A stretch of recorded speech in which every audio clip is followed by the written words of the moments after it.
رب العالمین کی توفیق سے وہ اعمال جو بظاہر معمولی اور اپنے انجام کے اعتبار سے بہت ہی زیادہ خطرناک، ایسے ہی اعمال میں سے پڑوسی کو ایذا دینا۔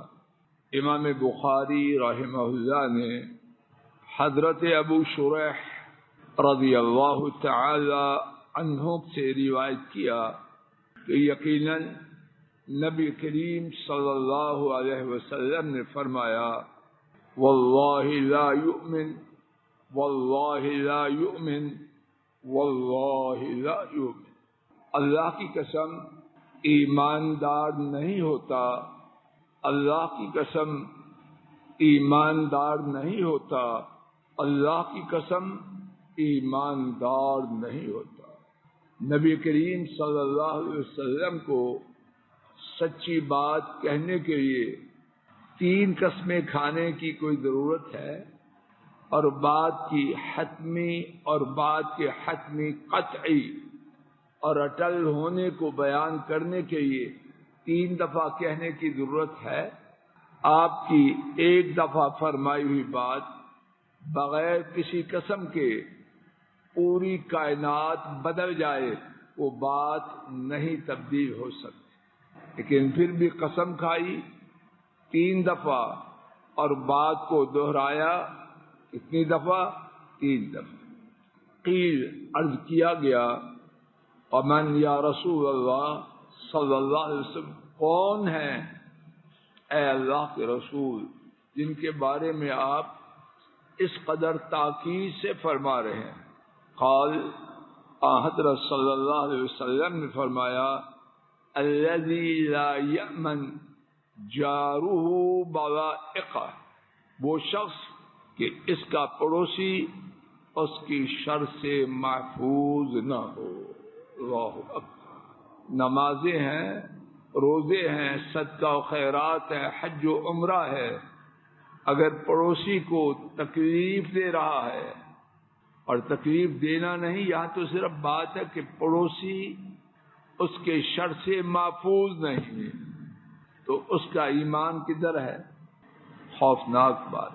اس بارے میں شاید آپ بھی میرے ساتھ اتفاق کریں گے، کوتاہی کافی زیادہ۔ توجہ فرما لیجیے، پڑوسی کے گھر کے آگے گاڑی کھڑی کرنا جس سے اس کو اذیت ہو، اس میں شامل ہے۔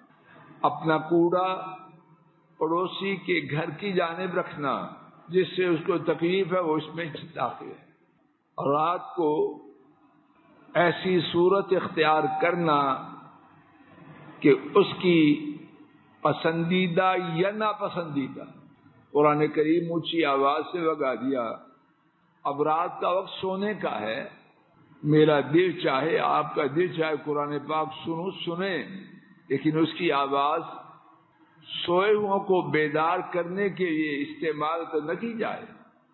توجہ فرما لیجیے، اور اللہ کرے کہ میرا بات کا کہنا غلط نہ ہو، اس میں مبالغہ نہ ہو۔